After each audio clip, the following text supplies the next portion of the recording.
ஓம் ஸ்ரீ பிரித்யங்கரா தேவியே போற்றி போற்றி. நல்லதே நினைப்போம், நல்லதே நடக்கும். சக்தி பிரித்யங்கரா குழந்தைகளுக்கு இந்த தாயின் ஆசீர்வாதம் என்றுமே முழுமையாக கிடைக்கும். நல்ல குழந்தையே, இன்று உன் தாயானவள் உனக்கு ஒரு நல்ல விஷயத்தை சொல்வதற்காக வந்திருக்கிறேன். என் தங்கமே, நீ யாரை நேசிக்கின்றாயோ அவரினுடைய மனதில் இருப்பதை தெரிவிப்பதற்காக வந்திருக்கின்றேன். என் குழந்தையின் மனதில் ஏகப்பட்ட குழப்பங்கள் இருந்து கொண்டிருக்கிறது அல்லவா? வாழ்க்கையில் பிரச்சனைகள் தொடர்ச்சியாக வந்து கொண்டிருக்கும் பொழுது நாம் யாரை நேசிக்கின்றோமோ அவரிடத்தில் இருந்து சரியான பதில் கிடைக்காமல் இருப்பது என் குழந்தையின் மனதிற்கு மிகப்பெரிய வேதனையை கொடுத்திருக்கிறது. என் தங்கமே, உன் துணையின் மனதில் என்ன இருக்கிறது என்பதை நீ புரிந்து கொண்டாய். ஆனால் நிச்சயமாக உனக்கான தெளிவு இன்று கிடைத்துவிடும் அல்லவா? இன்றைய நாளை என் குழந்தை நல்லபடியாக கடந்து வந்து விடுவாய் அல்லவா? என் பிள்ளையின் மனதிற்கு சந்தோஷத்தை கொடுத்தால் நீ நிச்சயமாக உனக்கான செயல்களை எல்லாம் நல்லபடியாக செய்ய தொடங்கி விடுவாய் என்ற நம்பிக்கையில் தான் அம்மா இப்பொழுது வந்திருக்கின்றேன். ஒரு மூலையில் ஒரு விஷயத்தை பற்றி மட்டுமே நினைத்து முடங்கி கிடக்கின்ற என்னுடைய பிள்ளை இனிமேல் அப்படி இருக்கக்கூடாது என்பதற்காக தான் அம்மா உன்னிடத்தில் இதனை தெரிவிக்க வந்திருக்கின்றேன். என் தங்கமே, உன் மனதில் இருக்கின்ற எண்ணங்களை நீ யாரை நேசிக்கின்றாயோ அவரை பற்றி மட்டுமே சுற்றி சுற்றி வந்து கொண்டிருக்கின்றது. என் தங்கமே, உன்னுடைய கவனத்தை வேறு எங்கும் உன்னால் திசை திருப்ப முடியவில்லை. ஒரு நிமிடம் உன்னிடத்தில் பேசவில்லை என்றால் கூட உன் மனது அதிகமாக வேதனைப்படும். ஆனால் இப்பொழுதெல்லாம் பல நாட்களாக பேசாமல் இருந்து கொண்டிருப்பது உனக்கு மேலும் மேலும் பல வேதனைகளை இப்பொழுது கொடுத்து கொண்டே இருக்கின்றது. அதிகாலை எழுந்தவுடனே அதே நினைப்பில் இருந்து கொண்டிருக்கிறாய். எப்பொழுது பேசுவார்கள் என்ற எண்ணம் மட்டுமே உனக்குள் இருந்து கொண்டிருக்கிறதே தவிர வேறு எந்த சிந்தனையும் உன் மனதிற்குள் இல்லை. இன்று நாம் என்ன செய்ய வேண்டும், என்ன விஷயத்தை சாதிக்க வேண்டும் என்ற சிந்தனைகள் எல்லாம் மறந்து நம் வாழ்க்கை ஏன் இப்படி இருந்து கொண்டிருக்கிறது, நமக்கு மட்டும் ஏன் இப்படியெல்லாம் நடக்கிறது, நாம் மட்டும் ஏன் இப்படி சந்தோஷமே இல்லாமல் இருந்து கொண்டிருக்கிறோம் என்ற மனநிலையில் நீ இப்பொழுது இருந்து கொண்டிருக்கிறாய். உன் மனநிலையை உன் அம்மா நான் நன்கு அறிந்ததனால் தான் இன்று உனக்கு நல்ல வாக்கினை நான் தந்து கொண்டிருக்கின்றேன். என் குழந்தையே, மனதில் ஏற்பட்ட பல காயங்களுக்கு நிச்சயமாக இன்று உன் தாயானவள் அதற்கு நல்ல பதிலையும் நல்ல தீர்வையும் கொடுக்க வேண்டும் என்ற நம்பிக்கையில் தான் உன்னை தேடி வந்திருக்கின்றேன். என் தங்கமே, உனக்கு யார் அதிகமாக பிடிக்கின்றதோ அவர்களின் மனதில் என்ன இருக்கிறது என்பதை நான் உனக்கு தெளிவாக சொல்கிறேன். என் பிள்ளையே, நீ அதனை தெளிவாக உன்னுடைய மனதிற்குள் பதிய வைத்துக்கொள். என் குழந்தையே, நீ நேசிப்பவர் இப்பொழுது மனதளவில் சிறு மாற்றங்களை கொண்டிருக்கிறார். என் பிள்ளையே, அதை நீ உணர்ந்ததனால் தான் இப்பொழுது இந்த வேதனை அடைந்திருக்கிறாய். ஆரம்ப கட்டத்தில் நாம் இல்லை என்றால் வாழ்க்கையே இல்லை என்று சொன்ன உதடுகள் இப்பொழுது நீ இல்லாமல் போனால் நான் சந்தோஷமாக இருப்பேன் என்று சொல்கின்றது அல்லவா? என் தங்கமே, அது மிகப்பெரிய வேதனையை உனக்கு ஏற்படுத்தி தந்திருக்கின்றது. என் தங்கமே, நீ ஒன்றை மட்டும் புரிந்து கொள். அவர்கள் மனதில் இருக்கின்ற எண்ணங்கள் என்னவென்று தெரிந்து கொண்டால் நீ இது போன்று ஒருபோதும் சிந்திக்க மாட்டாய். என் தங்கமே, அவர்கள் மாறிவிட்டார்கள் என்று நீ நினைக்கின்ற நேரத்தில் ஒன்றை புரிந்து கொள். சில சந்தர்ப்பங்களும் சூழ்நிலைகளும் வாழ்க்கையில் ஏற்பட்ட அடிகளும் வேதனைகளும் அவர்களை இப்பொழுது மாற்றி இருக்கின்றது. தானாக எந்த மாற்றங்களும் நடக்கவில்லை. மாறி இருக்கிறார்கள் என்று நீ சொல்வது உண்மைதான். அதை ஒருபோதும் உன் அம்மா நான் மறுக்கவில்லை. ஆனால் அவர்கள் பட்ட கஷ்டங்களும் வேதனைகளும் அத்தனை அதிகமாக இருக்கும் பொழுது யாராக இருந்தாலும் மாற்றங்கள் வரத்தான் செய்யும். அந்த மாற்றங்களை எதிர்கொள்ள நாம் தான் பழகி கொள்ள வேண்டும். என் தங்கமே, இந்த மாற்றங்கள் உனக்கு ஏற்றுக்கொள்ள முடியாததாக இருந்தாலும் இந்த மாற்றத்தினால் உனக்கு எந்த பாதிப்பும் இல்லை. உன்னுடைய அன்புக்கு எந்த பாதிப்பும் அங்கே நடக்கவில்லை. அவர் மனதில் உன் மீது ஆரம்பத்தில் வைத்திருந்த அன்பு அப்படியே தான் இருக்கிறது. ஆனால் அதை வெளிப்படுத்துகின்ற விதம்தான் வாழ்க்கையில் ஏற்பட்ட சில கஷ்டமான சூழ்நிலையின் காரணமாக மாற்றங்களை கொண்டிருக்கிறது. ஆரம்பத்தில் பேச்சுக்கள் அதிகமாக இல்லை, ஆனால் அதன் பிறகு பேசுவதற்கு அதிகமாக தொடங்கிவிட்ட பிறகு கருத்து வேறுபாடுகள் அதிகமாக வர தொடங்கி இருக்கிறது.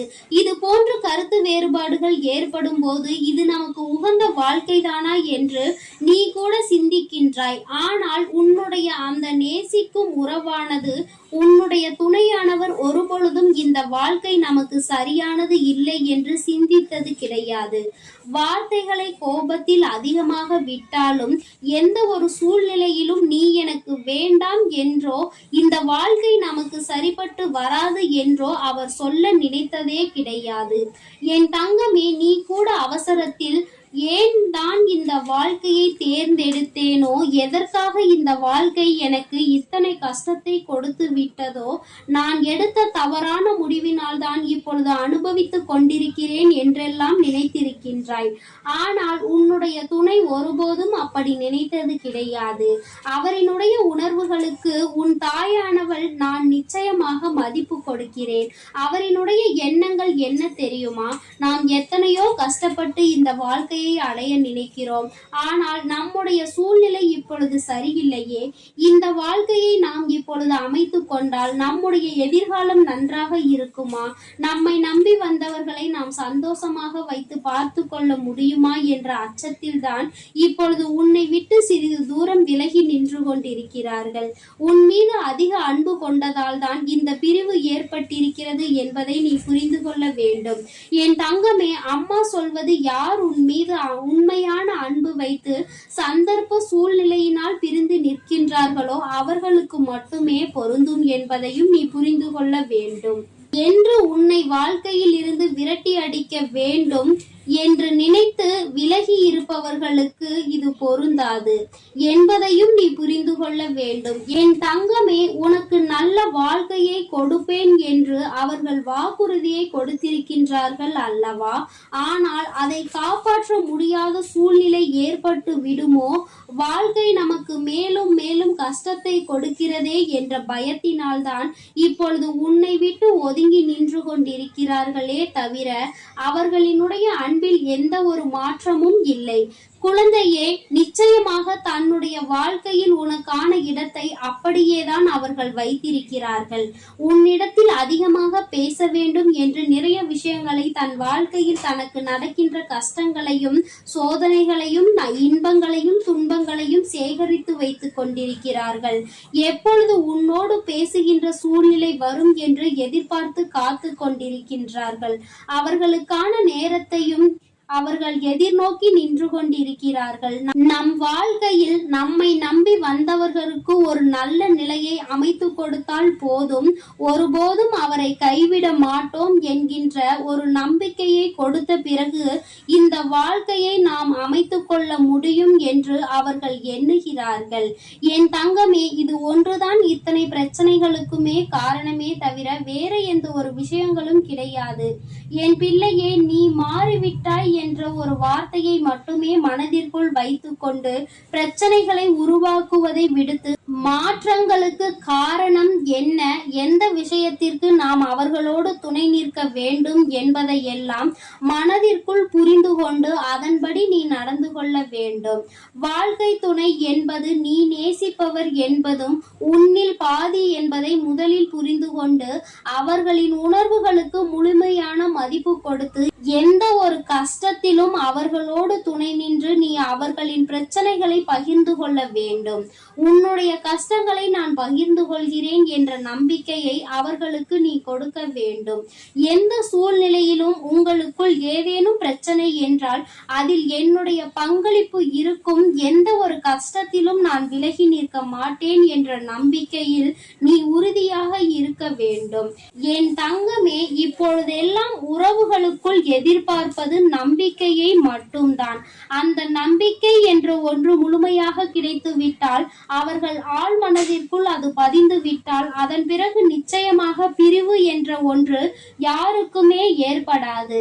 என் பிள்ளையே, உன் வாழ்க்கையில் இனிமேல் நடக்க இருக்கின்ற சில நல்ல நிகழ்வுகள் எல்லாமே இந்த தாயானவள் என்னுடைய ஆசீர்வாதத்தோடு நல்லபடியாக நடக்க போகிறது. யாரோடு உன் வாழ்க்கை நல்லபடியாக அமைய வேண்டும் என்று நினைத்தாயோ அந்த வாழ்க்கை நிச்சயமாக உனக்கு அமைய போகிறது. உன் மீது இத்தனை நாட்களாக தேக்கி வைத்திருந்த அன்பினை ஒட்டுமொத்தமாக உன்னுடைய உயிரானவர் உன்னிடத்தில் வந்து காட்டப் போகின்ற நாள் நெருங்கிவிட்டது. எந்த ஒரு சூழ்நிலையிலும் இனி உன்னை விட்டு பிரியாத நிலைமை ஏற்படத்தான் போகின்றது. நீ காலம் முழுவதும் இத்தனை நாட்கள் பட்ட கஷ்டத்தையும் அனுபவத்தையும் சேர்த்து வைத்து சந்தோஷமாக வாழ வேண்டும் என்ற மன உறுதியோடு வாழத்தான் போகின்றாய். எந்த ஒரு சூழ்நிலையிலும் உன்னுள் இருக்கின்ற இந்த நம்பிக்கையை மட்டும் கைவிடாதே. உயிரான உறவாக இருக்கும் பட்சத்தில் அது உன்னை விட்டு வேறு எங்கும் சென்று விடாது என்பதில் மட்டும் எப்பொழுதும் நீ கவனமாக இருந்து விட்டால் போதும்.